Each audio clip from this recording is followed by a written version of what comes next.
I watched my phone in his hands, my breath catching in my throat. There was fire in his eyes that I'd never seen before. Hatred, anger, and maybe pain too. Devon, what is this? He turned the screen toward my face. A text message sat there, another guy's name, some flirty emojis, and a line that could easily be misinterpreted. Connor, I can explain. I reached out, but he stepped back and stared at me like I was a stranger. Explain? You really think I'm that stupid? His voice trembled, but he wasn't yelling. He was something far more dangerous, completely silent and cold. I shook my head, feeling my heart shatter in my chest. That's just my cousin, Connor. Only my cousin who was sending me notes, I swear, cousin. He laughed, but it was hollow, lifeless. Devon, if you don't love me anymore, just say it. Don't make a fool out of me. He turned and walked out of the kitchen, grabbed his jacket and headed for the door. I ran after him, panic flooding through me. Connor, please, just listen.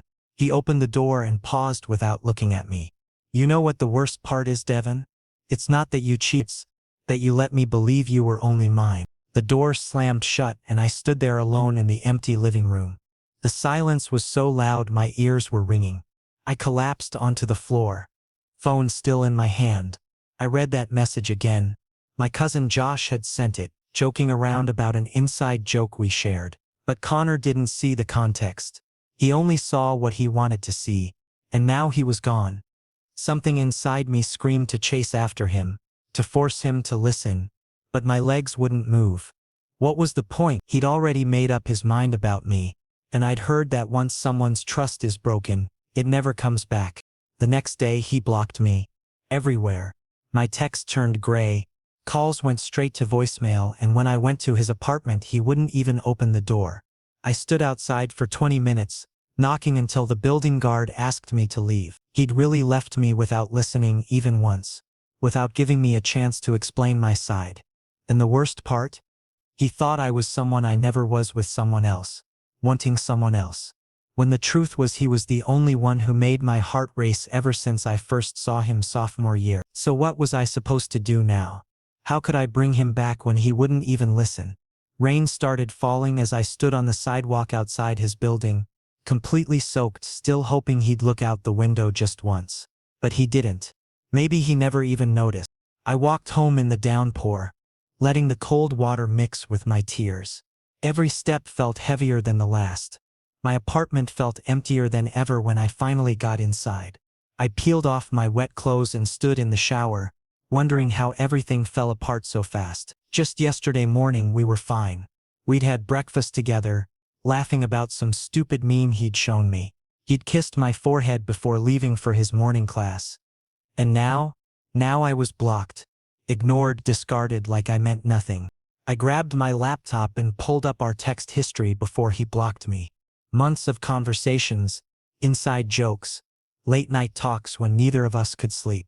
I love you appeared so many times I lost count. How did we go from that to this? I wanted to scream, to break something, but instead I just sat there staring at the screen until my eyes burned. My roommate came home around 8. Devon, you good?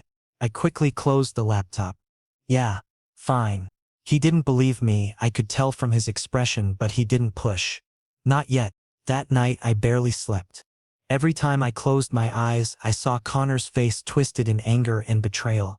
I replayed the moment over and over, wishing I could go back and make him understand. But time doesn't work that way. Around 3 in the morning, I gave up on sleep and checked my phone. Nothing. No missed calls, no texts, nothing. He'd really cut me off completely. I opened Instagram on a browser since he'd blocked my account. His profile was still public. His last post was from 2 days ago, a photo of his coffee with some caption about new beginnings, posted before our fight. But what caught my attention were the comments. People asking if he was okay, if we were still together. He hadn't responded to any of them. I shouldn't have been stalking his social media. I knew that, but I couldn't help myself. I clicked through his tagged photos, seeing us together in so many of them. His friends had posted pictures from parties, dinners, random hangouts, and we were always side by side, always smiling. We looked happy. We were happy. Or at least I thought we were. Maybe I'd been blind to signs that something was wrong. Maybe his jealousy had been worse than I realized. But even if that was true, didn't our relationship deserve better than this? Didn't I deserve a chance to defend myself? Morning came and I dragged myself to class, feeling like a zombie. Everything seemed muted, distant. My professor's voice was just background noise. I took notes automatically, not processing a single word. During break, I went to the bathroom and stared at myself in the mirror. I looked terrible. Dark circles under my eyes. Pale skin, lifeless expression. I splashed cold water on my face and tried to pull myself together. I had 3 more classes to get through. I could do this, but walking across campus felt like torture. Every couple I saw holding hands felt like a knife to my chest. Every laugh I heard made me wonder if people were talking about us, about our breakup. Paranoia crept in. Did everyone know? Had Connor told people his version of events? Did they all think I was a cheater now? The thought made me sick. I'd never cheated on anyone in my life. I'd never even thought about it. Connor was everything to me, my best friend, my partner, my safe place. And now he was gone, thinking the worst of me, and I had no way to change his mind. By the time I got back to my dorm, I was exhausted in every possible way. My roommate was cooking something that smelled good, but I had no appetite. "You sure you're okay?" he asked again, more concerned this time. "Connor and I broke up," I finally admitted. The words felt wrong coming out of my mouth. Too final, too real. "Damn, man. I'm sorry. What happened?" I couldn't tell him. Not yet. Not when I was barely holding it together. Just, things didn't work out. He nodded slowly, knowing there was more to the story but respecting my space. "If you need anything, I'm here." "Thanks, Jace." That night, curled up in bed, I let myself cry properly for the first time. Not just tears but full-body sobs that shook my entire frame. I cried for what we had, for what we lost, for the unfairness of it all. And I cried because somewhere across campus, Connor was probably sleeping fine, convinced he'd made the right choice. Convinced I'd betrayed him. When the truth was, he'd betrayed us both by not trusting me enough to hear the truth. Weeks passed and I walked through college like a living corpse. Every lecture blurred together. Every face wasn't Connor's. That hurt the most because I saw him everywhere. In the library where we used to study together, in the cafeteria where he always brought me extra fries, in the quad where he first held my hand. My friends started noticing but nobody said anything, until my roommate Jace finally snapped. "Devon, dude, are you okay?" He sat down across from me in the dining hall, his tray right in front of my face. "Yeah," I lied, stirring my cold coffee like it was the most interesting thing in the world. "Just tired." "Tired or broken?" He raised an eyebrow and I tried to ignore him, but Jace always knew, he'd always known. "Has Connor contacted you?" Just hearing his name made my heart twist and I shook my head. "No." My voice came out flat, like it belonged to someone else. Jace sighed and leaned back, crossing his arms. "Look, Devon, I told you before, Connor's possessive. Controlling too. Remember when he got jealous just because you smiled and said thank you to that waiter?" I frowned because that memory was still vivid. "He was being protective, Jace. There's a difference. The line between protective and toxic is pretty thin, bro." He put his fork down and looked at me seriously. "And now he left you without even listening. That's not love, Devon. That's ego." I couldn't say anything because maybe Jace was right, but my heart still missed Connor. His laugh, his hand in mine. The way he looked at me like I was his entire world. That evening when I was walking back from the library, I saw him. Connor. He stood near the campus quad talking to someone else. A guy I'd seen before in drama club, tall and confident. They were laughing like everything was normal. Like nothing had happened. Like I didn't exist. My heart sank. That fast? That easily he'd moved on. I forced myself to keep walking, eyes down. But then I heard it, his voice clear and loud. "Yeah man, I'm finally free. That relationship had way too much drama, you know." Free. Drama. Was that what I was to him? Just drama? I stopped at the edge of the sidewalk. Hands shaking and chest tightening. He wasn't looking at me, maybe didn't even notice I was nearby. But I heard it, every single word carved itself into my brain. I ran back to my dorm and locked the door, struggling to breathe. He'd moved on completely while I was still trying to sleep without him, eat without him, exist without him. Maybe that was the real truth. Maybe I never mattered as much as I thought I did. Maybe he'd just been waiting for an excuse and found it in that text message. That night I pressed my pillow against my face and screamed, trying to release all the frustration and pain. But nobody heard. Nobody came. And maybe that was better. The next morning I made a decision. I'd send him one last message, explain everything clearly, and then let it go. If he still didn't listen, then it wasn't my problem anymore. I pulled out my phone with trembling hands and started typing. Connor, I know you blocked me everywhere, but I need you to read this. That text you saw was from my cousin Josh. He was joking about something stupid from our childhood. I never cheated. I never even thought about it. You were everything to me, but you didn't trust me, and maybe that says more than anything else. I loved you. I still do, but I can't keep chasing someone who doesn't want to be caught. So this is goodbye. I hope one day you realize what you threw away. I hit send. Message failed. Blocked. Obviously, I opened my laptop and emailed him instead. Same message. Then I waited, staring at the screen. 1 hour. 2 hours. Nothing. Maybe he didn't even read it. Maybe he deleted it without looking. I didn't know, but I'd done my part. Now I could move forward. Or at least try to. Over the next few days I kept myself busy deliberately. Classes, assignments, gym, friends, anything to avoid thinking. Jace forced me to go to a party that weekend. You need fresh air, bro. New faces. New energy. I was reluctant because parties were never my thing, but I finally agreed because sitting alone was killing me. The party was loud, crowded, exactly the place I didn't want to be. Lights flashing, music pounding, bodies pressed together everywhere. But Jace was right. I was here and maybe this distraction would help. I had a few drinks, talked to some people who didn't even know my name, and for 1 second I felt okay. Almost normal. Then I saw him, Connor. He was on the couch with a guy, that same drama club guy. And they were laughing, sitting close together. Very close. My stomach twisted and bile rose in my throat. I wanted to leave immediately, but my legs wouldn't move, frozen in shock and hurt. He was openly flirting with that guy, hand on his thigh, leaning in like nobody was watching. While I stood nearby, still healing, still broken. Then he saw me. For 1 second his smile faded, eyes widening, guilt flashing across his face. But then he laughed again, deliberately ignoring me. Louder this time. It was intentional, calculated. He wanted to hurt me and it worked. The pain in my chest was sharp and brutal. I put my drink down and left the party, needing fresh air desperately. Outside, the cold wind hit my face but couldn't remove the numbness. Jace followed me out. Devon, I'm fine, I said quickly, but my voice was shaking. Just want to go home. He nodded without arguing and we walked back in silence. That night I cried into my pillow until there were no tears left. Until I was completely empty. This was it. This was the breaking point. I couldn't do this anymore. I had to move on, really move on, no matter how much it hurt. The next morning I made another decision. This time final. I would let him go completely. No more looking back.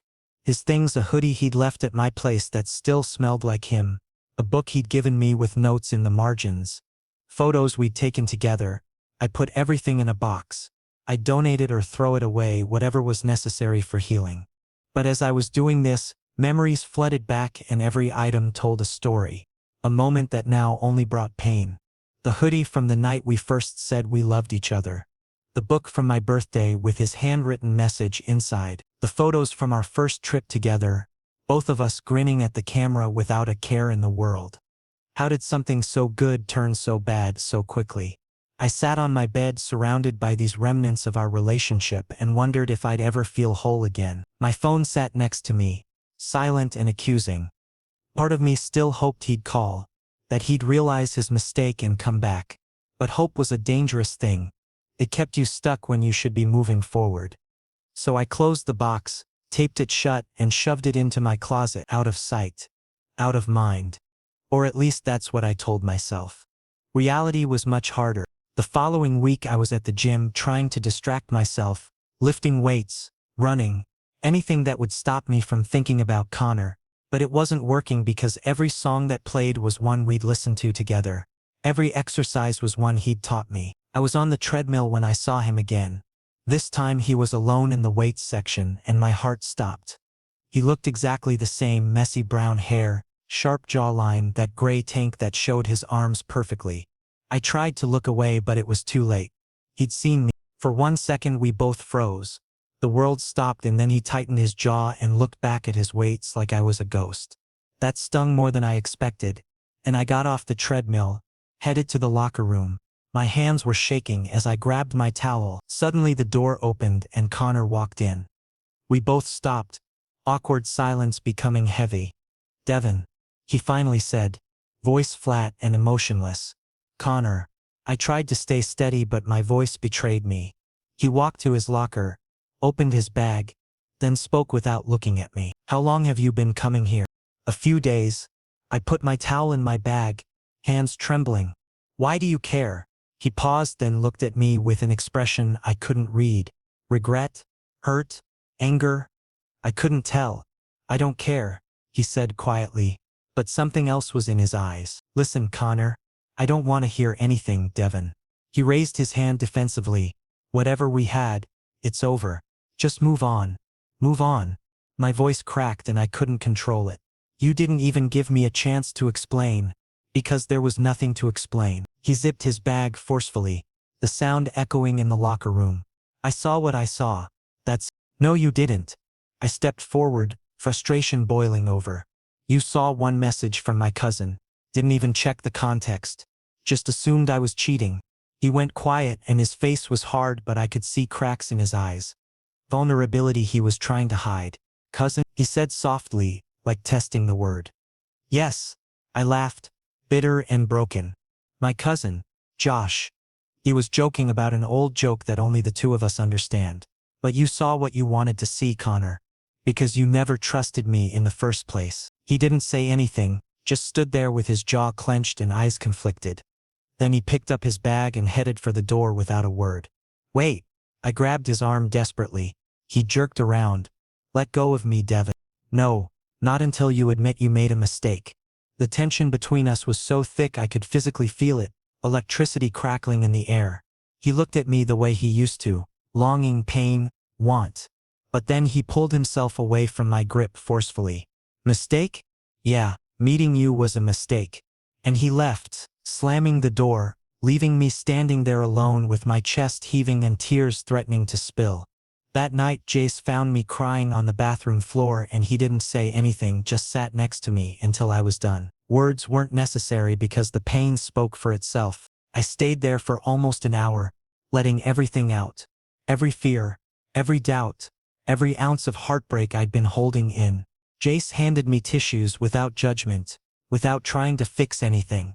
Sometimes that's all you need. Someone to sit with you in the darkness. When I finally calmed down, he spoke. "You deserve better than this, Devon. You know that, right?" I wiped my face. I just wanted him to listen.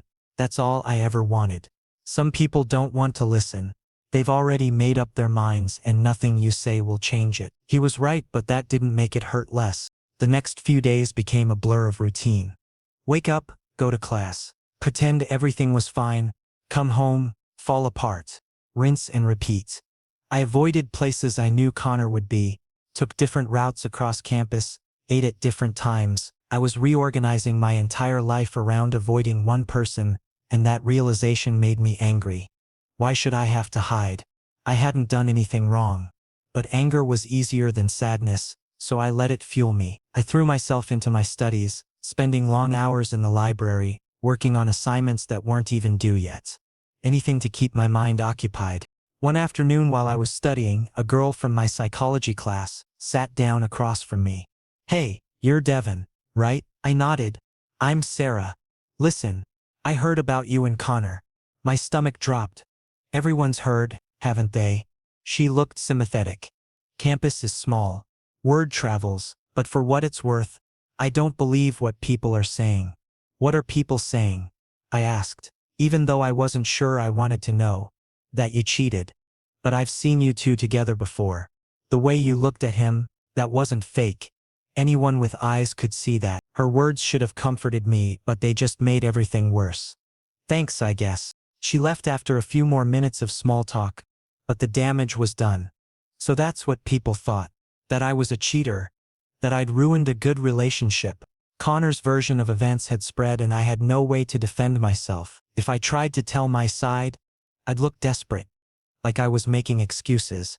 But if I stayed silent, everyone would assume the rumors were true. I was trapped either way. I packed up my stuff and left the library, suddenly feeling claustrophobic. Outside the sun was setting, painting the sky in shades of orange and pink. It was beautiful and I hated it. How could the world be so pretty when everything in my life was falling apart? I found myself walking toward the quad without really meaning to. Students were scattered around on blankets, studying or hanging out. And there, under a tree, was Connor, alone this time, reading a book. He looked peaceful, unbothered, like he wasn't carrying any of the pain I was drowning in. I should have walked away. Should have kept my distance like I'd been doing. But something in me snapped. I walked over to him, heart pounding. We need to talk. He looked up, surprise flashing across his face before it hardened. There's nothing to talk about. Yes, there is. You owe me that much. People around us were starting to stare. He noticed too, jaw tightening. Fine. Not here. We walked to a more private spot behind the humanities building. Once we were alone, he crossed his arms. What do you want, Devon? I want you to know the truth. Whether you believe it or not, you deserve to hear it. And I told him everything. About Josh. About the inside joke. About how the message was completely innocent. I showed him my phone, the conversation history with my cousin, proof that I was telling the truth. He looked at the screen, really looked at it, and I saw something shift in his expression. Why didn't you show me this before? He asked quietly. You didn't give me a chance. You saw that one message and decided I was guilty. You blocked me everywhere, wouldn't open your door, wouldn't let me explain. My voice was rising, but I couldn't control it. You threw away everything we had because you didn't trust me. He was quiet for a long moment, staring at my phone screen. Then he looked up at me and I saw it, real regret in his eyes.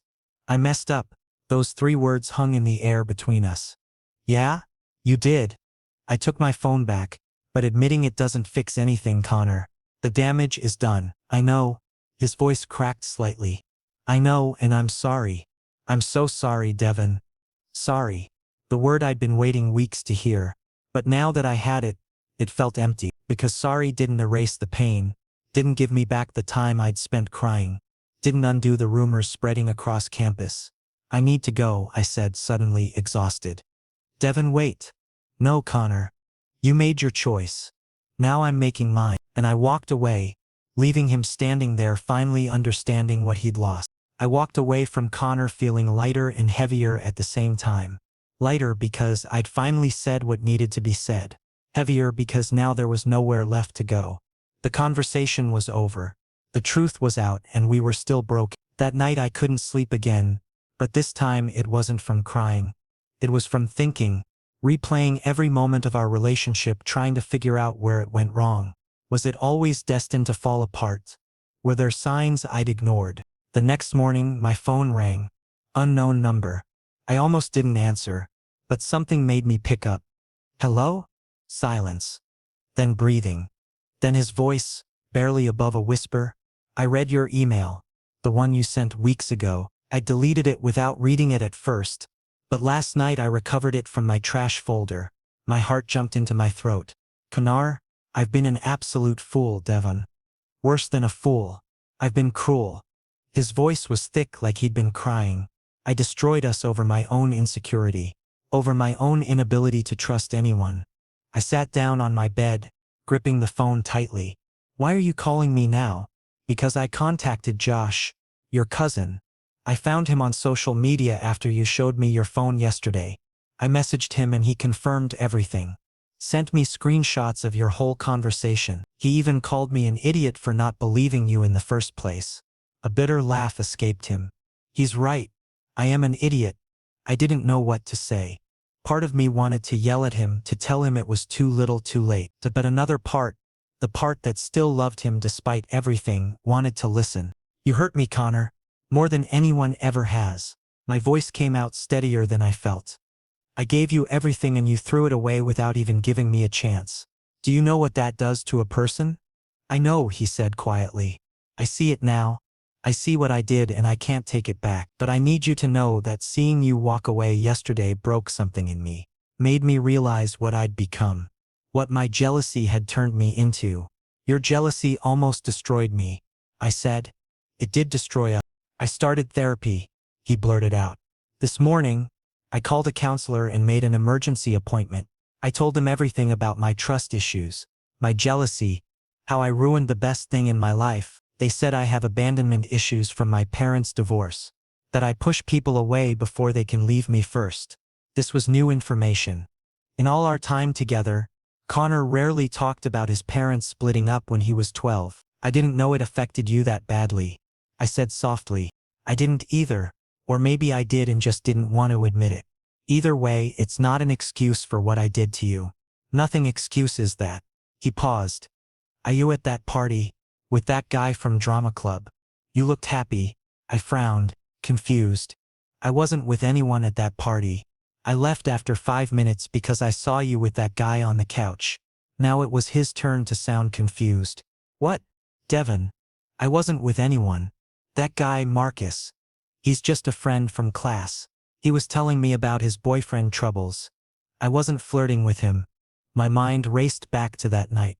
The way they'd been sitting close, the hand on the thigh, the laughter. But you were touching him. I saw it. He'd just gotten dumped and was crying. I was comforting him. Devon, I haven't even looked at anyone else since we broke up. How could I when you're all I think about? This conversation was spiraling into territory I wasn't prepared for. You laughed louder when you saw me, I accused. You wanted me to see you with him. No. His voice was firm now. I panicked when I saw you. Didn't know what to do. Marcus said something funny right then and I laughed because I was nervous. Not because I was trying to hurt you. You walked away before I could even process what was happening. Could that be true? Had I misread the entire situation?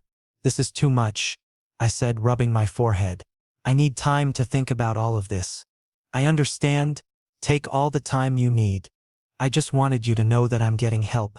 That I'm trying to be better. Not for you, well, partly for you, but mainly for myself. Because I never want to hurt anyone the way I hurt you ever again. We hung up and I sat there staring at my wall for what felt like hours.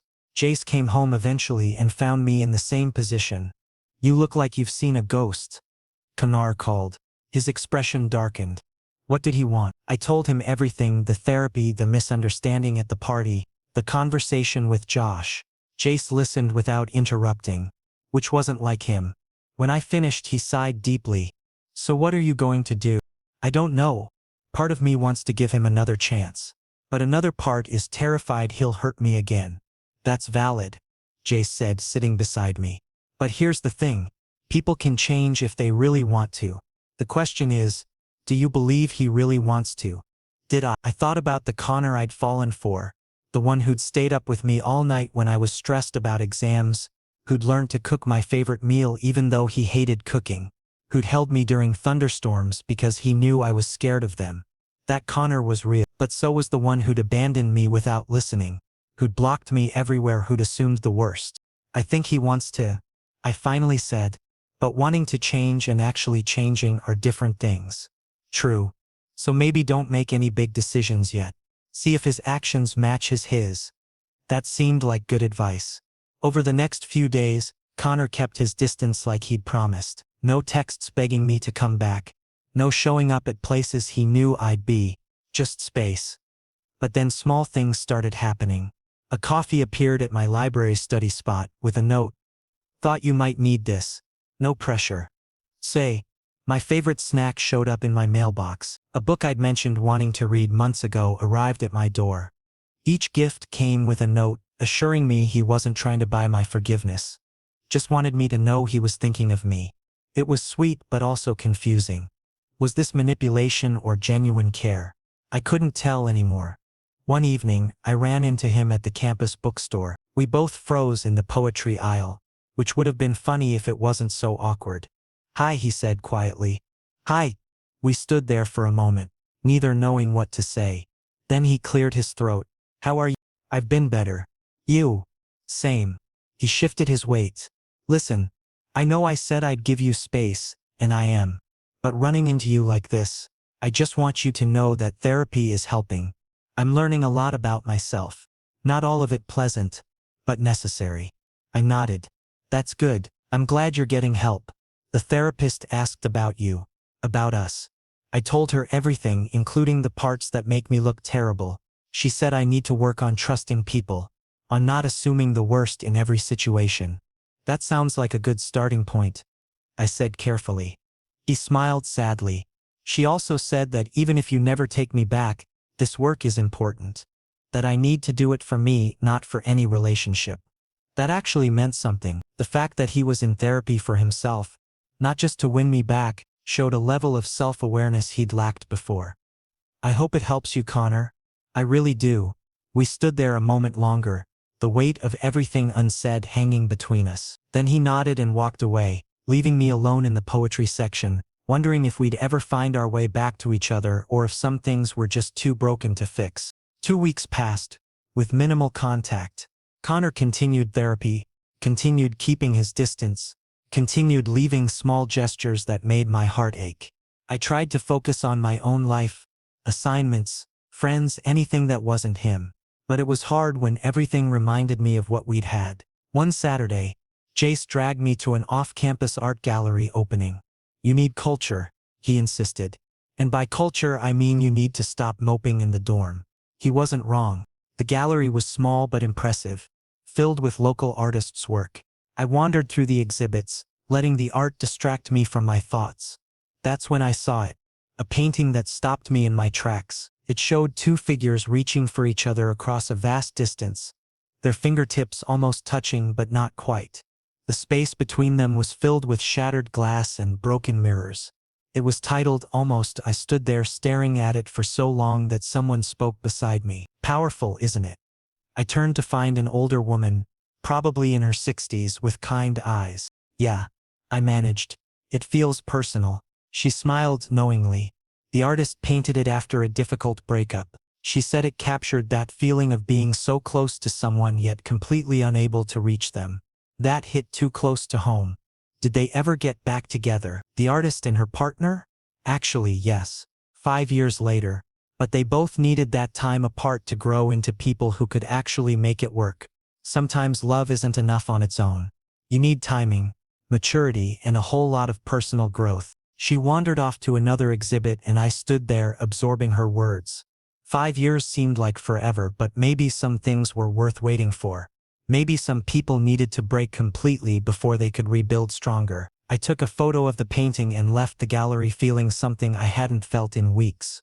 Hope, not hope that Connor and I would get back together tomorrow, but hope that whatever happened we'd both end up okay. My phone buzzed as I walked back to campus. A text from an unknown number. I saw you at the gallery. Didn't want to interrupt. Hope you liked the arts. I stopped walking. He'd been there, had seen me but respected my space enough not to approach. That was growth. Real, tangible growth. I stared at my phone, debating whether to respond. Finally, I typed. The Almost painting hit hard. Did you see it? 3 dots appeared, then disappeared, then appeared again. Yeah. Made me think of us. Almost doesn't feel like enough anymore. I want the real thing. Even if that means waiting years for you to trust me again. My chest tightened. This was different from his earlier desperate attempts to fix things. This felt genuine, patient, mature. I'm not ready yet, I texted back honestly. I know. Take your time. I'll be here. We didn't text again that day. But something had shifted. The wall between us felt slightly less impenetrable. That night, I pulled out the box of his things I'd packed away weeks ago. I opened it slowly, carefully, like it might explode. His hoodie still smelled faintly like him. The book he'd given me still had his notes in the margins. Our photos still showed 2 people who'd been genuinely happy. Maybe Jace was right. Maybe people could change if they really wanted to. And maybe, just maybe, Connor really wanted to. The next morning, I did something I'd been avoiding. I unblocked him on social media, not to stalk him but because keeping him blocked felt like I was still giving him power over me. His latest post was from yesterday, a photo of a journal with messy handwriting visible, captioned Day 18 of Therapy. Learning that healing isn't linear, some days are harder than others, but I'm committed to this journey. The comments were surprisingly supportive. People I didn't even know were cheering him on, sharing their own therapy experiences. It felt real, not performative. I scrolled through his recent posts. All of them were about self-improvement, mental health, and taking responsibility for his actions. None mentioned me directly, which I appreciated. He wasn't using social media to try to win me back. He was genuinely documenting his journey. I caught myself smiling at one post where he talked about learning to sit with uncomfortable emotions instead of lashing out. That was huge for him. Monday came and I had my psychology class, the one where Sarah had told me about the cheating rumors. I walked in prepared for stares and whispers, but something unexpected happened. Sarah waved me over to sit with her. "Hey, I wanted you to know the rumors have died down. Connor actually posted something a few days ago taking full responsibility for the breakup, saying he jumped to conclusions and treated you unfairly. He didn't go into specifics, but it was enough to change the narrative." I pulled out my phone and searched his posts. Sure enough, buried in a longer caption about accountability was a paragraph. "I recently hurt someone I cared about deeply because I let my insecurities control my actions. I made assumptions without evidence, refused to listen to explanations, and treated someone who deserved my trust with suspicion and cruelty. I'm sharing this because accountability matters. If you've hurt someone, own it. Apologize. Do better. Don't let ego prevent growth." My throat tightened. He'd publicly taken the blame, cleared my name without even mentioning my name. That took courage. After class, I found myself walking toward the coffee shop where we used to meet. I didn't know why. Maybe I was feeling nostalgic. Maybe I was torturing myself. But when I walked in, there he was, sitting in our old corner spot, doing homework. He looked up as the bell chimed and our eyes met. For a second, neither of us moved. Then he offered a small, tentative smile. I found myself walking over before my brain could stop me. "This seat taken." He blinked in surprise. "It's yours if you want it." I sat down and we existed in uncomfortable silence for a moment. Then I said, "I saw your post. The one about accountability." He nodded slowly. "I couldn't let people keep thinking you'd done something wrong. It wasn't fair. Thank you. That meant a lot. It was the least I could do after everything I put you through." More silence. Then he closed his textbook. "Can I ask you something?" "Sure. Do you think there's any chance for us?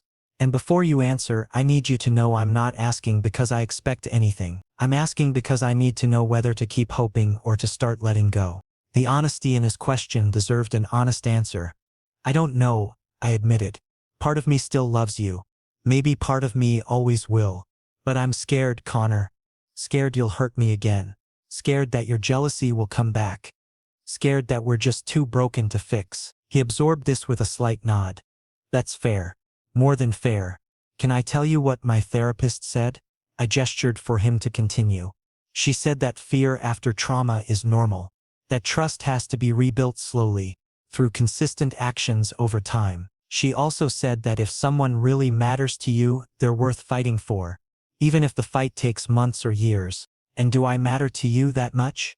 I asked quietly. He looked me directly in the eyes. "You matter more than anything. More than my pride. More than my fear. More than my ego. I'd wait 10 years if that's what it took." Something in me cracked open hearing that. "I can't promise you anything," I said carefully. "But maybe we could try being friends first. See if you've really changed. See if I can learn to trust you again." His face lit up with cautious optimism. "Friends. I can do friends. Whatever you need, Devon. We'll go at your pace." We sat there for another hour, talking about safe things, classes, assignments, the weird weather. It felt almost normal, almost like before, but with a careful distance we both maintained. When I left, he didn't try to hug me or hold my hand. He just said, "Thank you for giving me a chance, even if it's just as friends." I walked back to my dorm feeling something I hadn't felt in months. Possibility. Maybe we wouldn't work out. Maybe this would end in more heartbreak. But maybe, just maybe, we'd find our way back to each other. And this time, we'd do it right. Being friends with Connor was harder than I'd expected. Not because he made it difficult. He was respectful, gave me space, never pushed boundaries. It was hard because every time I saw him smile, every time he laughed at something I said, I remembered what it felt like to be his, to be the person he held at night, the person he kissed good morning, the person he loved. But I'd committed to taking things slow, so that's what we did. We met for coffee once a week. We studied together occasionally. We texted about homework and occasionally about something funny we'd seen. It was surface level and safe, nothing like the deep connection we'd once shared. 3 weeks into our friendship experiment, Connor invited me to a group outing. Nothing romantic, just him, me, and a few mutual friends, going to see a movie. I agreed because it felt like a safe next step. The movie was a comedy that should have been funny, but I couldn't focus. I was too aware of Connor sitting 2 seats away, laughing at jokes, completely at ease. He didn't try to sit next to me or engineer alone time. He just existed in the same space, and somehow that was worse than if he'd tried something. Because it showed restraint, it showed respect, it showed he meant what he said about going at my pace. After the movie, we all went to a diner. The conversation flowed easily, people sharing stories, making jokes, being normal college students. At one point, someone mentioned relationships, and everyone groaned good-naturedly. "I'm taking a break from dating," Marcus, the drama club guy from the party, announced. "My last boyfriend was a disaster." Connor nodded sympathetically. Relationships are hard, especially when communication breaks down. He didn't look at me when he said it, but I felt it anyway. The hardest part is knowing when to fight for something and when to let it go. I found myself saying, now everyone was looking at me. Like, how do you know if something's worth saving or if you're just holding on to something that's already dead? Sarah, who'd somehow become part of our friend group, spoke up. "I think you know something's worth saving when both people are willing to do the work. When it's just one person trying, that's when you let go." "But what if both people want to try but the hurt is too deep?" Marcus asked, clearly talking about his own situation now. "Then you get help," Connor said quietly. "Therapy, counseling, whatever it takes. If you both really want it to work, you find a way." The conversation moved on, but those words stayed with me. Connor was doing the work, therapy, self-reflection, changing his behavior. But was I doing the work too? Or was I just waiting for him to prove himself while I hid behind my hurt? That night, I called my own therapist, the one I'd started seeing a few weeks after the breakup.